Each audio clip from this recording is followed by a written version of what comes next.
안녕하세요. 오늘도 사연 살롱을 찾아주셔서 감사합니다. 저는 40대 초반 여성입니다. 다들 그러실지는 모르겠지만 감성적으로도 현실적인 문제에 있어서도 비교적 불안정했던 20, 30대를 거쳐 40대에 접어드니 어느 정도 인생의 안정기에 접어든 것 같은 기분이 들어요. 불같았던 마음을 다스리는 법도, 상황을 유연하게 대처하는 법도, 쓸데없는 일에 시간과 감정을 낭비하지 않는 법도 알게 되어 한층 인생이 편해졌다고 해야 할까요? 다만 조금 후회되는 게 있다면 저는 어릴 때부터 제가 뭘 좋아하는지, 뭘 할 때 심장이 뛰는지 그런 걸 살면서 알 기회가 별로 없었어요. 사실 다양한 걸 경험하면서 알 기회는 스스로 만들어 갔어야 하는 건데 제가 그렇게 적극적인 성격이 아니었던 거죠. 그러다 보니 젊었을 때는 정말 공부와 일같이 제 미래를 위한 일에만 매진을 했던 것 같아요. 딱히 즐길 거리가 없는데 가만히만 있기엔 무료하니 자기 개발에 몰두하게 됐던 거죠. 결과적으로는 제 인생에 그 시기가 아주 도움이 됐죠. 이름만 들으면 누구나 다 아는 대기업에 취직을 했거든요. 제가 일하는 관련 업계에서는 단연 최고로 치는 곳이었죠. 제 인생에 몇 안 되는 자랑거리 중 하나였어요. 워낙에 이름난 대기업이라 입사하기도 어려운데 그곳에서 버티는 것도 쉽지 않다고 소문이 난 회사였어요. 하지만 저는 워낙 자기 개발로 단련되어 있던 사람이라 그런지 평소처럼만 하니 회사에서 버티는 게 크게 어렵다거나 하지 않았어요. 제 시간, 제 삶이랄 게 따로 없었으니 마찬가지로 일에만 매진하게 됐죠. 그것도 결과적으로는 좋은 일이었던 것 같기는 해요. 능력을 인정받아 꽤 높은 자리까지 올라왔으니까요. 선배들 말로는 이 직급에서 여자로는 제가 이 회사 최초라고 하더라고요. 물론 그 이유 중에 하나로는 제가 결혼도 아이도 갖지 않은 싱글인 상태였기 때문도 컸던 것 같아요. 결혼 정년기쯤 직장도 괜찮고 집도 어느 정도 중산층 가정에서 자라서 그런지 여기저기서 이성을 소개시켜주겠다는 제안을 정말 많이 받았었어요. 그때도 결혼 생각이 없었던 건 아니었지만 그렇게 중요하게 생각했던 것도 아니라서 일단 소개를 시켜주는 대로 다 만나는 봤지만 연애보다 일이 더 재미있었을 정도로 마음이 만나는 사람을 만나지 못했던 것 같아요. 마치 그 나이에 연애를 하지 않으면 영원히 혼자가 될지도 모른다는 생각에 사로잡혀 약간의 의무감으로 연애를 했다고 해야 할까요? 게다가 그렇게 만나본 상대들은 다 얼마 못 가 관계가 끝났어요. 주로 제가 워커홀릭처럼 일만 하고 본인을 신경 쓰지 않는다는 이유로 먼저 이별을 고했죠. 그렇게 결혼 정년기에 몇 사람을 만나다 떠나보내고 나니 결혼 욕심이 더욱 사라지더라고요. 어차피 제 옆몸 먹여 살릴 경제적인 능력이 있는데 굳이 뭐하러 애써서 마음에 들지도 않는 남자들과 서로 맞춰가며 연애를 해야 하나 싶더라고요. 그래서 정말 마음이 끌려서 만나는 사람이 아닌 이상 나서서 연애하려는 노력은 집어치워야겠다고 생각했어요. 그렇게 생각하니 시간이 정말 빠르게 지나가더라고요. 정신 차려보니 이제 정말 마지막이다. 이제라도 안 만나면 정말 영영 끝이다. 이혼남 만나야 한다는 나이까지 오게 됐어요. 그리고 세월이 변하면서 사람 생각이 변한다는 게 참 무서운 거라는 것도 깨달았죠. 20대 후반에서 30대 초반까지는 전혀 아쉽지 않았던 결혼이 30대 중후반이 넘어가는 시점까지 오니 두려운 마음이 생기더라고요. 그때도 좀 늦은 감이 없지 않아 있긴 했지만 그래도 저처럼 일만 하다 연애 시기를 놓쳐 결혼 못한 사람을 찾아보면 분명 있지 않을까 싶기는 하더라고요. 제가 정신없이 일하고 제 몸을 갈아 넣어서 회사의 성과를 올리는 동안 마음 맞는 사람을 찾아 제 가정을 꾸리고 단란하게 살고 있는 친구들을 보니 그게 참 안정되어 보이고 좋더라고요. 결혼 전에는 약간 애정결핍도 있고 불안정해 보였던 친구가 좋은 남편을 만나 존중받고 서로 이해하며 화목하게 살아가는 모습을 보고 나서 생각이 바뀌었던 거죠. 젊었을 땐 제가 하는 일에서 최고가 되는 것이 인생 목적의 전부였는데 막상 이렇게 달리다 보니 주변에 남는 사람이란 게 거의 없더라고요. 없으면 죽고 못 살 것 같았던 친구들도 다 제 가정이 생기니 제게 투자할 시간이 줄어들어 잘 만나지도 못하게 됐어요. 당연한 거지만 결혼 후엔 가정이 1순위가 되어버리니 제가 사람을 필요로 할 때 친구들은 그걸 채워주지 못하더라고요. 그제서야 깨달았어요. 이래서 지지고 볶고 싸워도 사람들이 가정이라는 걸 만들려고 한다는 걸요. 하지만 그런 깨달음 끝에도 여전히 새로운 사람을 만나 감정을 싹 틔우는 건 너무 어렵게만 느껴졌어요. 나이가 든 만큼 보는 눈도 좀 더 까다로워졌는지 이 사람은 이래서 안 끌리고 저 사람은 저래서 안 끌리고 새로운 사람을 쉽게 받아들이지 못하는데 수십 가지 이유들이 붙더라고요. 그러던 중에 학창시절 연락하던 몇 안 되는 친구 중 한 명이 청첩장이 날아왔어요. 이 친구도 일에 매진하느라 결혼을 못하고 있던 유일한 친구였는데 이 친구마저 청첩장이 날아오니 기쁘고 축하할 일이면서도 내심 마음 한켠이 쓸쓸하더라고요. 하지만 제 개인적인 감정은 접어두고 정말 진심을 담아 축하를 해줬어요. 고등학생 때부터 붙어 다녔던 친구라 정말 각별한 사이였거든요. 야, 진짜 예쁘다. 나이 들어서 결혼한다고 걱정하더니 걱정할 거 하나도 없네. 오늘 결혼한 신부 중에 네가 제일 예쁠 것 같은데 공주님이 따로 없어. 아우, 무슨 남사스럽게. 제일 이쁘긴 뭐가 이뻐. 오늘 결혼하는 신부 중에 나이가 제일 많은 거면 모를까. 어쭈, 내 앞에서 그런 말하기 있냐? 나 나중에 결혼하려면 어떡하라고. 그냥 민망해서 해본 소리지. 너한테 이렇게 대놓고 칭찬은 오랜만에 받아서. 야, 걱정 마. 관리하면 다 돼. 나 봐. 완전 벼락치기로 살 다 뺐다. 그것도 본판이 있으니 예쁜 거지. 하여간 있는 것들이 더해요.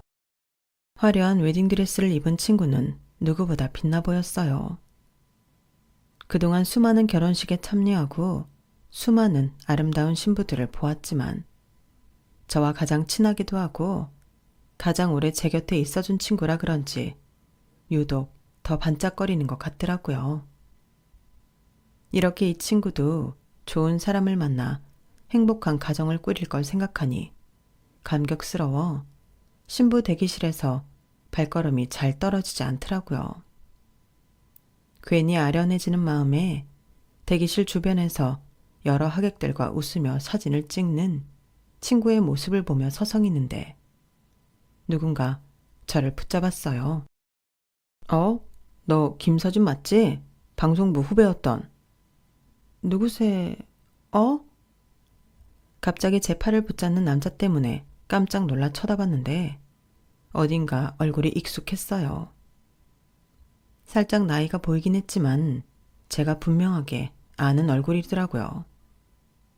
그 얼굴을 어떻게 잊을 수 있겠어요. 그 남자는 제가 고등학교 때 짝사랑했던 방송부 한 학년 선배였어요. 그때 이 선배의 이름만 대도 모르는 사람이 없을 정도로 거의 모든 여학생들의 첫사랑이었거든요. 키도 크고 잘생긴 얼굴에 목소리도 좋고 어린 나이에 매너까지 좋아서 인기가 없을래야 없을 수가 없었죠. 저는 방송부를 한 학기만 하고 당시 그곳 분위기가 성향에 안 맞아서 금방 나와버렸어요. 그래서 연락하고 지내는 사람이 없었는데 친구는 방송부 활동을 끝까지 했던 터라 연락하고 지내는 사람이 몇 명 있다는 걸 알고는 있었어요. 그런데 이 선배가 친구 결혼식에 올 줄은 미처 몰랐죠. 나 기억해? 나도 방송부였는데 너무 오래전이라 기억 못하려나? 기억해요. 오래전이라 기억 못하는 건 선배 쪽이어야 하는 거 아니에요? 저 방송부 한 학기밖에 안 했는데. 내가 기억력이 좀 좋아서. 아무튼 넌 여전하네. 오랜만이다. 여기서 다 볼 줄은 몰랐네. 그러게요. 신기하네요. 잘 지내시죠? 나야 뭐 그럭저럭. 그나저나 혼자 왔어? 네. 친구랑은 둘이서만 다녔어서 겹치는 지인이 없어서요. 그래? 잘 됐네. 나도 아는 사람 너밖에 없는데. 같이 식 보고 밥 먹으면 되겠다. 오랜만에 만났는데도 넉살 좋게 환한 웃음을 짓는 걸 보니 갑자기 잊고 살던 학창시절이 확 떠올랐어요. 처음에는 얼떨떨한 마음뿐이었던 것 같아요. 저도 나이가 어느 정도 차고 재회한 거다 보니 대책 없이 무작정 설레진 않았어요. 오히려 마음의 준비도 없이 만나게 되니 좀 부담스럽기까지 하더라고요. 게다가 방송부 활동할 때 그렇게 많은 교류를 했던 사이도 아니었어요. 그저 얼굴이나 알고 인사나 하고 지내는 같은 동아리 선후배, 그 이상도 그 이하도 아니었죠. 다만 선배는 당시에도 친하지 않은 후배들에게도 늘 친절했고 장난기도 많은 성격이어서 저 혼자 일방적으로 설레고 알았었죠. 저뿐만 아니라 다른 여자애들도 그땐 그랬었고요. 그 성격만은 아직도 여전할 것 같았어요. 조금 달라진 게 있다면 어릴 때보다는 좀 더 분위기가 차분하고 부드러워졌다고 해야 할까요? 결혼식에서는 혼자 밥 먹어본 적이 없어서 조금 걱정했는데 잘 됐다 싶은 정도의 감정이 다였어요. 다시는 볼 일 없을 줄 알았던 추억의 첫사랑을 이런 식으로 보게 된 것도 참 신기하다 정도에서 끝이었죠. 그런데 인생에서 가장 순수했던 시절의 추억 보정이라는 게 정말로 무서운 거긴 한 건지 선배랑 밥을 먹으며 이야기를 좀 나누니 옛날 생각이 나면서 좀 마음이 몽글몽글해지더라고요. 혼자서 일방적으로 짝사랑할 땐 이렇게 단둘이 마주 앉아 밥 먹는 건 상상도 못했었는데 시간이 흘러 이렇게 나란히 앉아 밥을 먹게 되니 더 편하고 자연스러운 분위기라 이것마저도 신기하고 기분이 묘하더라고요. 그래서 너는 요즘 어떻게 지내? 결혼은 했고? 아니요, 보다시피 결혼했으면 남편이랑 같이 왔겠죠. 선배는요? 나도 보다시피 바쁘게 살다 보니 결혼할 타이밍을 놓쳐버렸네. 에이, 선배, 눈 높으시구나? 그런 거 아니야. 진짜 일하다 보니까 그렇게 됐어. 인기도 많은 사람이 무슨. 선배 옛날에 인기 엄청 많았잖아요. 뭐? 언제적 얘기를 하고 그래, 민망하게. 사실인데요, 뭐. 관리도 엄청 잘하셨는데요. 한 번에 알아봤으니까. 너도 마찬가지야. 그나저나 결혼 안 했으면 가끔 이렇게 만나서 밥도 먹고 하자. 주변에 죄다 결혼한 사람들 뿐이라 이제 와서 좀 쓸쓸하네. 사람 사는 거 다 똑같나 보네. 저도 그래요. 좋아요. 가끔 만나서 밥이나 먹어요. 말은 그렇게 했지만 솔직히 다시 만날 일은 없을 거라고 생각했어요. 이 나이쯤 되면 보통 밥 먹자는 소리는 예의상 건네는 인사치레 같은 걸로 받아들여지기 마련이었으니까요. 밥을 다 먹고 헤어지는 길에 연락처를 교환하고 한동안은 선배를 잊고 살았어요. 그런데 일주일쯤 지났을 때 정말로 선배한테 밥을 먹자고 연락이 오더라고요. 마침 주말에 시간은 비어있고 할 일은 없는 터라 거절할 이유는 딱히 없었어요. 알고 보니 사는 동네도 그다지 멀지 않더라고요. 지하철 타고 6정거장 정도 가면 되는 거리였어요. 둘 다 심심하고 만날 사람은 없고 사는 곳은 가깝다 보니 별다른 흑심이 없이도 서로를 자주 찾게 됐어요. 야, 나 이번 주말 자유부인 가능하다. 오랜만에 놀자. 응? 아, 나 이번 주말은 선약이 있어서 안 될 것 같은데. 다른 날은 없어? 아, 뭐야. 맨날 주말에 약속 없다고. 아무 때나 부르라 땐 언제고. 누구 만나는데? 성찬 선배, 이번 주말도 할 거 없어서 날씨도 좋은데 한강 가서 한잔 하기로 했거든. 야, 너 그 선배랑 뭐야? 너 요즘 맨날 주말에 그 선배랑 만나는 것 같던데? 그렇긴 한데 생각하는 그런 거 아니야. 야, 너 진짜 연애 오랫동안 안 하더니 어떻게 된 거 아냐? 너 그거 데이트야. 데이트는 무슨? 심심한 사람끼리 만나서 시간 때우는 거라니까? 넌 그럴지 몰라도 성찬 선배는 아닐걸? 그 선배 너 보려고 내 결혼식 온 거야. 나랑 별로 친하지도 않은데 굳이 찾아온 거 보면 모르냐? 뭐? 그 선배가 날 왜 보러 와? 아니, 내 SNS에 가끔 너랑 논 사진 올리면 너랑 아직도 잘 지내는 것 같아서 보기 좋다고 연락 오고 그랬거든. 그러다가 이번에 너도 결혼식 오냐고 물어보고 내 결혼식 온 거야. 근데 그날 너랑 밥도 같이 먹었다며. 그때부터 뭔가 촉이 빡 왔다. 나 때문에 왔다고? 그 말을 들으니 기분이 또 싱숭생숭하더라고요. 친구에게 그런 이야기를 듣고 나서인지 그때부터 선배와 제 관계에 대해 다시 한번 생각을 해보게 되더라고요.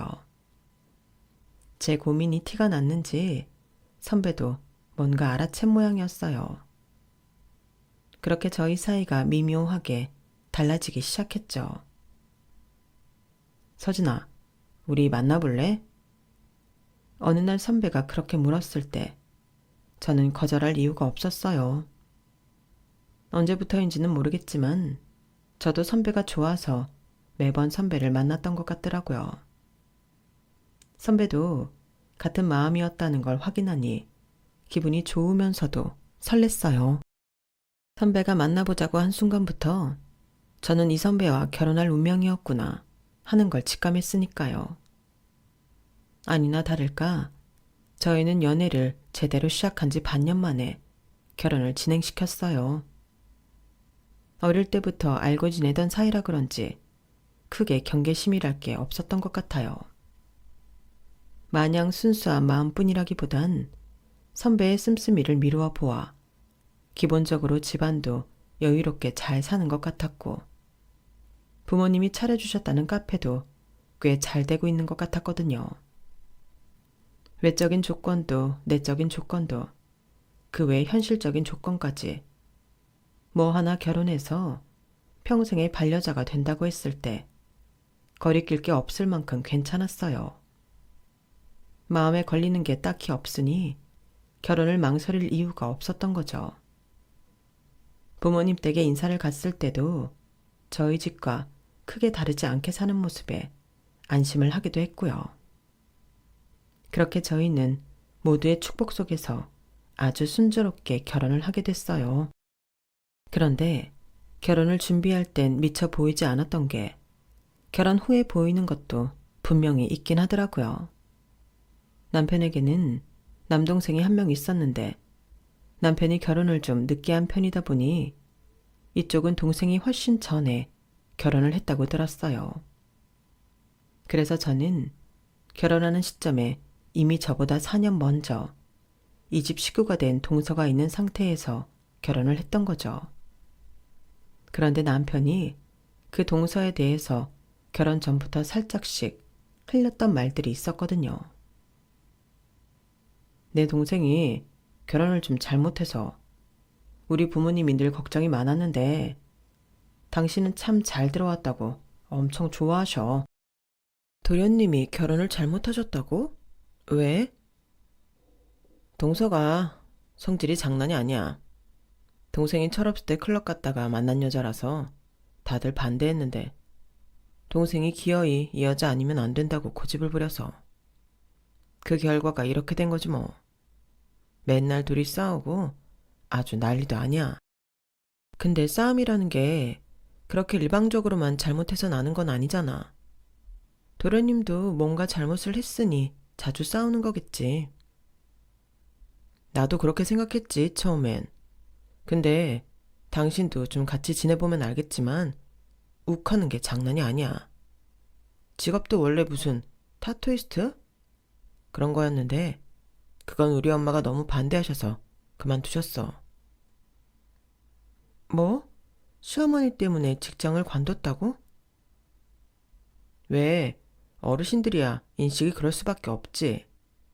타투한 사람도 안 좋게 보는 마당에 타투 그리는 게 직업인데다 클럽에서 만난 여자라니. 그런데 성질머리도 보통이 아니니 안 좋게 보일 수밖에. 그래도 요즘 여자들이 시어머니가 직장 관두라고 관두는 사람이 어딨어. 타투 같은 건 본인이 하고 싶어서 하는 일이었을 텐데. 아, 당신은 왜 이렇게 아직도 이 나이까지 순진해? 하고 싶은 일이었어도 일 그만두고 배우자 벌어오는 돈이나 쓰면서 살라고 하면 어느 사람이 마다해? 요즘처럼 다 맞벌이 강요하는 세상에 외벌이 해주겠다는데 완전 땡큐지. 그런가? 그때는 남편 말이 묘하게 설득력이 있기도 했고 요즘에야 타투 하시는 분들이 흔하다지만 그때만 해도 제 주변에는 타투를 하는 사람이 별로 없어서서 사회적인 인식으로 비추어 봤을 때 동서가 평범한 사람일 것 같다는 생각은 안 들기는 했어요. 동서는 첫눈에도 외적으로 굉장히 화려하기는 했거든요. 저처럼 일만 열심히 하고 재미없게 사는 직장인이랑은 겉모습부터가 달라 보였어요. 옷차림도 어르신들이 좋아하는 쪽과는 거리가 멀었고요. 시댁에서 환영할 만한 며느리상은 아니어서 이해는 되더라고요. 그래도 제 개인적으로는 한 번 사는 인생, 동서처럼 즐기고 사는 것도 마냥 나쁘게만 보이지는 않더라고요. 우리나라 분위기상 남 눈치 어른 눈치 보느라 뭐 하나 마음대로 하지 못하는 것도 동서에게는 해당되지 않는 것 같아 내심 부럽기도 했고요. 그래도 워낙에 저도 유교 사상이 뿌리 깊게 박혀있던 타입이라 처음에는 동서가 마냥 좋게만 보이지 않았던 건 사실이었어요. 동서 성격이 워낙 튀기도 튀었거든요. 형님은 좋겠어요. 공부 열심히 해서 좋은 대학 가고 좋은 직장 잡고 그러니까 시댁에서 이렇게 대우해 주시는 거겠죠? 이래서 부모님 말 잘 들어야 잘 된다고 하는 게 틀린 말이 아닌가 봐요. 저는 부모님도 다 어릴 때 돌아가셔서 할머니 밑에서 컸거든요. 그래서 이 모양인가 봐요. 아니야, 동서. 무슨 말을 그렇게 해.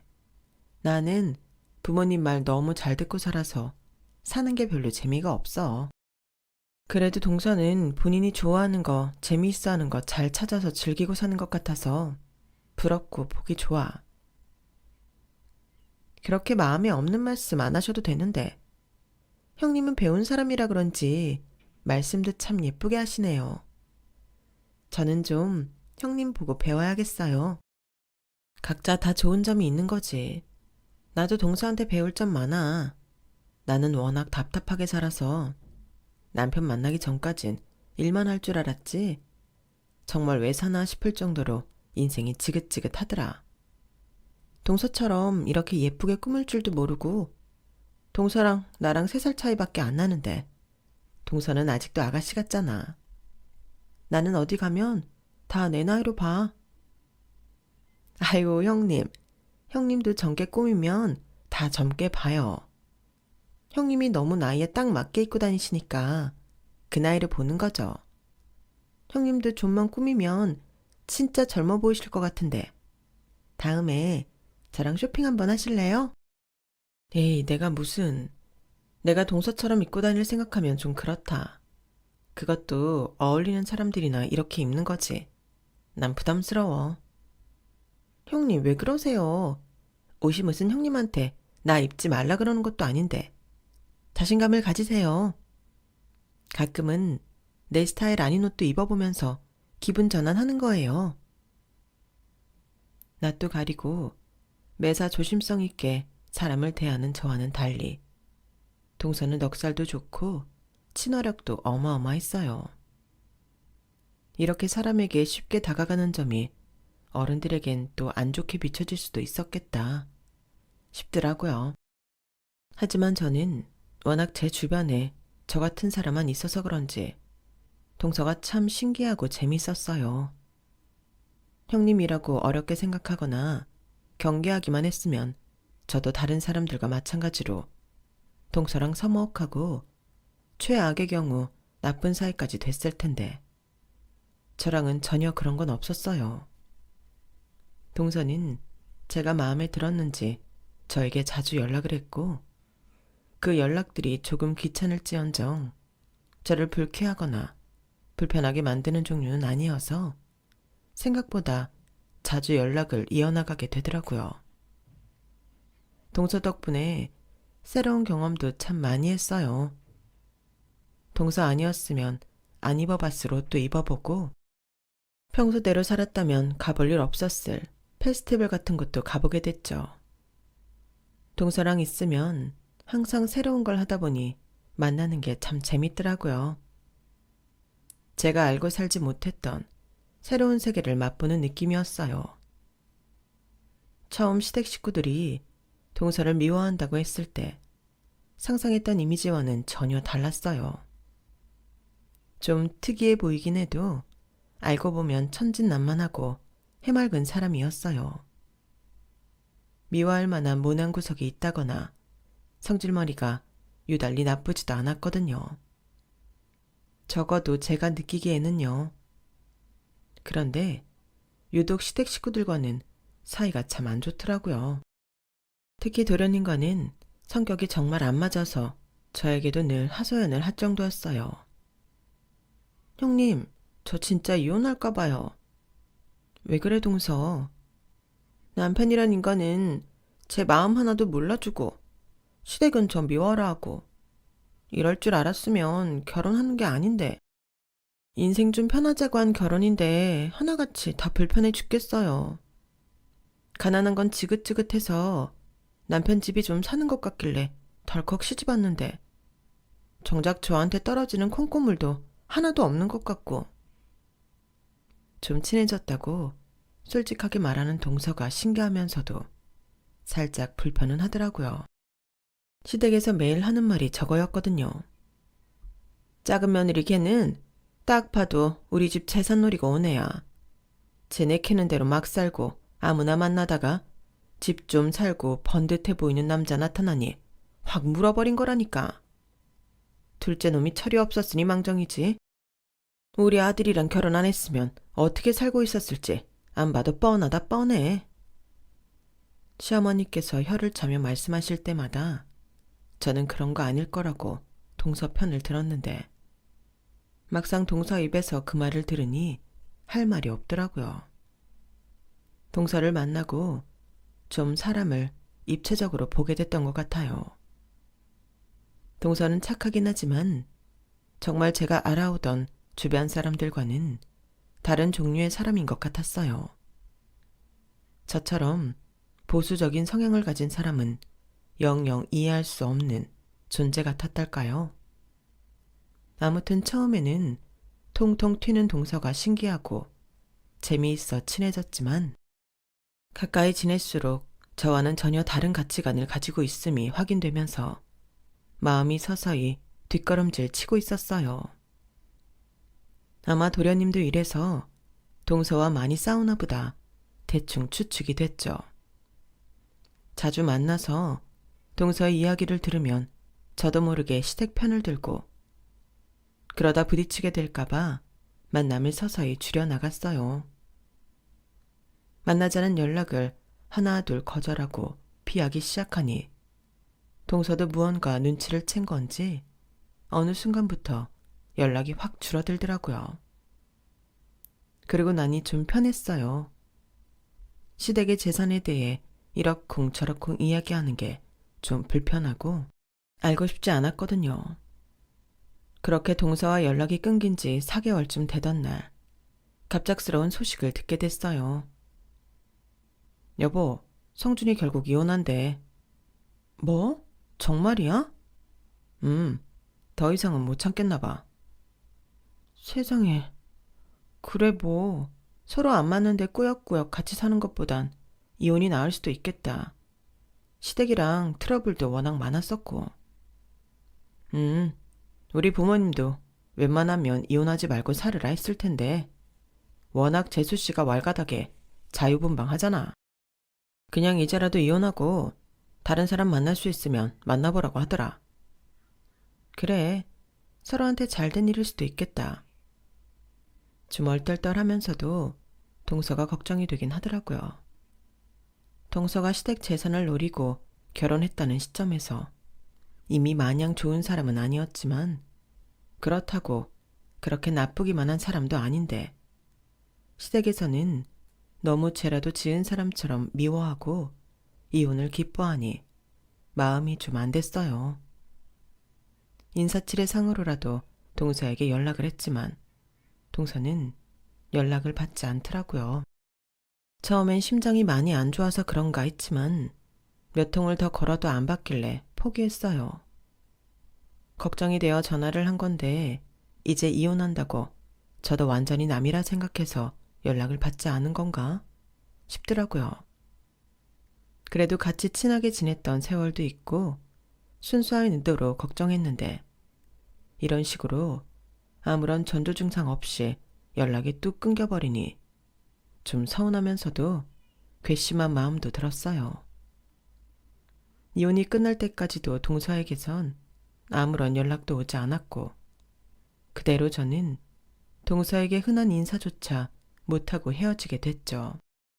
봐, 내가 친하게 지내서 좋을 거 없댔지.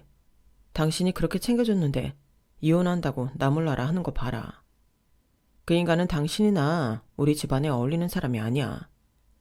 클럽에서 만났으면 가볍게 연애나 하다 헤어질 것이지. 멍청하게 이쁘다고 결혼해버린 내 동생이 어리석었지. 이렇게 크게 한번 대화봤으니 이젠 안 그러겠지만 그래도 이 집에서 유일하게 동서와 가까이 지내고 잘해줬던 저에게까지도 잠수 타듯 연락이 끊긴 동서를 보니 정말 시댁에서 동서를 왜 그렇게 잡아먹지 못해 안달이었는지 더욱 알 것 같더라고요. 저도 인간이다 보니 참 여러 복잡한 감정이 들긴 했지만 사람을 그렇게 미워해서 좋을 게 뭐가 있나 싶어 잊으려고 노력했어요. 그렇게 1년쯤 지났을까요? 어느 날 갑자기 모르는 번호로 전화가 걸려와서 받았더니 동서였어요. 형님, 저예요. 잘 지내시죠?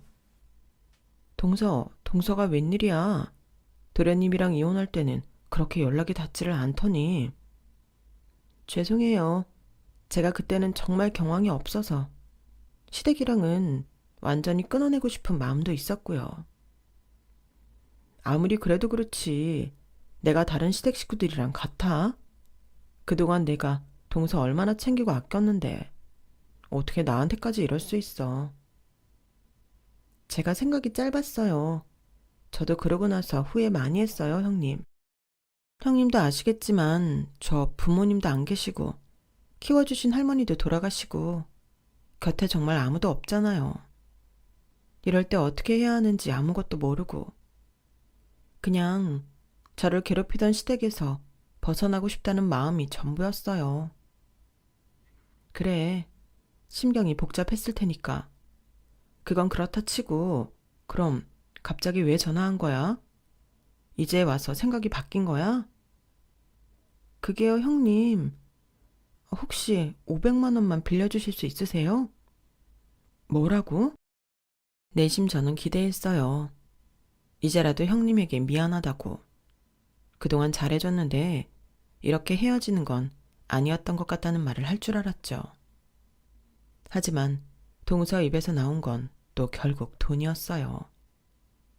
이혼할 때 수입이 전혀 없는 동서가 결혼했다가 이혼한다는 이유만으로 위자료도 꽤 많이 가져간 것으로 알고 있었는데 대뜸 전화에서는 목적이 또 돈이라는 걸 알게 되니 피가 차갑게 식는 기분이더라고요. 동서는 정말 돈밖에 모르는구나. 어떻게 나한테 오랜만에 연락해서 돈부터 빌려달란 소리가 나와? 아직도 동서 눈엔 시댁이 그렇게 돈줄로만 보여? 아무리 그랬어도 나한테 이러는 건 아니지. 나는 동서 정말 진심으로 사람 대 사람으로 대해줬어. 그런데 어떻게 나한테 이래? 형님, 그게 아니라요. 제가 정말 급하게 돈이 필요해서 그래요. 제가 오죽하면 형님한테 연락을 했겠어요. 형님이 저 잘 챙겨주신 거 저도 너무 잘 알죠. 저도 형님 정말 좋아했고요. 그래서 더 늦기 전에 관계를 회복하고 싶었는데 마침 상황이 급해져서 형님 생각이 났어요. 한 번만 부탁드려요, 형님. 저 좀 살려주세요. 정말 화가 머리끝까지 났지만 동서 목소리가 꽤 간절해 보이긴 했어요. 대체 무슨 사연인가 들어보기나 해보자 싶었죠. 500만 원은 왜? 어디다 쓰려고? 제가 정말 이 얘기까지 하면 형님이 절 너무 싫어하실지도 모르겠지만 저 임신했어요, 형님. 그것도 이혼하고 나서야 알았어요. 뭐라고? 임신? 도련님도 알고 있어? 그 인간하고는 정말 영영 끝내고 싶어서 이야기 안 했어요. 아이는 지울까도 생각해 봤는데 정말 못 그러겠더라고요. 안 그래도 가족 하나 없는 저인데 아이라도 낳아 기를까 생각이 들어서 낳게 됐는데 제가 생각했던 것보다 돈이 너무 많이 들어서요. 잠깐만 빌려주시면 쓰고 제가 나중에 일해서 꼭 갚을게요, 형님. 네? 아니, 아이를 낳았어? 아무리 연을 끊고 싶어도 그런 건 말을 해야 어떻게든 양육비라도 지원받지. 저는 정말 충격받았어요. 동서가 대책 없는 사람이라는 건 알고 있었지만 이렇게 아무것도 모르는 사람이라는 게 좀 놀랍더라고요. 동시에 같은 여자로서 걱정도 들었어요.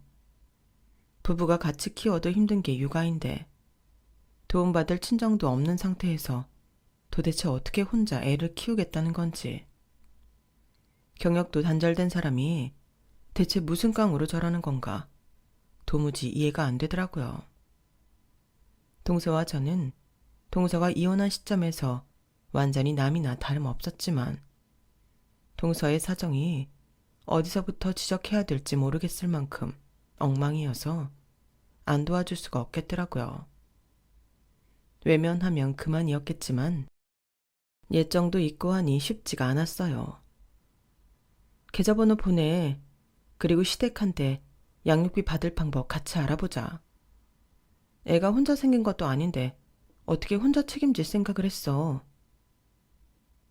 저는 바로 돈 500만 원을 붙여줬어요. 이 돈은 못 돌려받더라도 빌려준다는 각오로 빌려줬죠. 그만큼 동서 상황이 녹록치 않았으니까요. 형님, 정말 감사해요. 이 은혜를 정말 어떻게 갚죠? 은혜 갚을 생각 말고 당장 동서 발등에 떨어진 불이나 꺼볼 생각부터 해봐. 내가 도와줄 테니까. 일단 시댁한테 알리고 양육비 받는 것부터 하자. 근데 그 인간들이 줄까요? 제가 돈 뜯으려고 한다고 생각밖에 안 할 텐데. 일단은 믿져야 본전이지. 정 안 주려고 하면 법적으로 가능한지 알아볼 수도 있는 거고. 형님, 정말 형님밖에 없어요. 근데요, 형님, 그거 아세요? 뭐? 이렇게 염치불구하고 연락드렸는데 도와주신 게 너무 감사해서요. 시댁 비밀 하나 알려드릴게요. 제가 이혼한 이유 중에 하나예요. 이어서 동서의 입에서 나온 말들은 충격적이었어요. 남편도 시동생도 외제차를 몰고 다녔고 시댁도 서울 한복판 교통 좋은 곳에 있는 신축 아파트인데다 결혼할 때도 남편 명의로 신혼집 사는데 시댁에서 많이 보태줬다고 알고 있거든요. 시부모님께서는 젊은 시절 평범한 회사원이라고 들었는데 이렇게 집이 유복한 데엔 꼬치꼬치 묻진 않았지만 어느 정도 투자를 통해 재산을 불린 게 아닌가 하는 생각이 있었어요. 어머님께서 주식이나 부동산에 관심이 굉장히 많으셨거든요. 그런데 실상은 전혀 아니었던 거예요. 제가 전에 말씀드렸잖아요, 형님. 저는 이 집이 유복한 집이라 시집 온 것도 있다고요. 그런데 글쎄, 이혼하기 2주 전에 시댁에 갔는데 안방에서 어머님 아버님 대화를 들어버렸거든요. 두 분 얘기하는 거 보니까 집도 차도 전부 빚덩어리인 거예요. 심지어 형님네 아파트도 아주버님 이름으로 대출받은 돈을 주고는 신혼집 사는데 보탰다고 한 거였나 봐요. 그게 그럼 아주버님 빚으로 한 거지 어떻게 보태준 거예요? 이 집 식구들 계산 방식이 하여간 어이가 없더라고요. 아무튼 빚 점점 늘어나는데 어떻게 갚지? 그런 얘기하다가 갑자기 형님 얘기를 하는 거예요. 형님이 대기업 직급 높은 사람인데 뭘 걱정하냐고. 나중에 형님한테 다 뒤집어 씌울 궁리를 하고 있는 것 같더라고요. 근데 그 대화 엿듣다가 딱 걸렸잖아요. 형님한테 들려드리려고 녹음도 했는데 그날 시부모님한테 머리채 잡히고 난리도 아니었어요. 그래서 연락도 못했어요. 시댁에 지긋지긋하게 당하고 나니 도저히 엮이기가 싫어서 용기가 안 나서 연락을 못 드렸는데 지금이라도 보내드릴게요, 형님. 전화를 마치고 나서는 뒤통수를 세게 얻어맞은 것처럼 얼얼한 기분이 들었어요. 얼마 안가 동서가 보내준 녹음 파일에는 정말 동서 말 그대로 저에게 집안의 빚을 뒤집어 씌울 궁리를 하는 내용이 짤막하게 들어가 있더라고요. 그 중에서도 가장 괘씸했던 건 남편도 이 사실을 알고 있다는 부분이었어요. 애초에 대기업 직장인이라며 환영했던 이유가 이거였던 모양이더라고요. 저는 버는 것에 비해 상당히 검소한 편이고 결혼할 때도 통장 잔고를 남편에게 공개했던 터라 제 재산을 시댁에서 파악을 하고 있더라고요. 결혼할 때 유복한 집안인 척 다 보태주는 척해서 결혼시킨 후 그동안 본인들이 부린 사치 때문에 쌓인 빚을 저에게 지우게 하려는 작정이었어요. 걔 버는 것만 보면 금방 갚지 뭐. 걔가 애가 있나 사치를 부리나. 어차피 돈 쓸 데도 없는데 우리 빚 갚아주면 금방이지. 게다가 남편이 하는 사업도 전부 빚으로 시작해서 아직 갚지도 못하고 있는 상태더라고요. 정말 그걸 들으니 듣기 전까지는 남편과 아무런 감정이 없었음에도 다시 피가 차갑게 얼어붙는 기분이 들더라고요. 그 대화 뒤에 엿듣는 게 들킨 모양인지 연이어 들리는 동서에게 막대하는 음성까지 들으니 너무 소름이 끼쳤어요. 형님, 들어보시면 아시겠지만 형님도 탈출이 답이세요. 형님만큼은 정말 구해드리고 싶었는데 쫓겨나듯 이혼한 마당에 괜히 나섰다가 일을 크게 키우고 시댁 식구들이 저한테 무슨 짓을 할지 몰라서 용기가 안 났어요. 저는 저를 지켜줄 친정도 없잖아요. 아니야.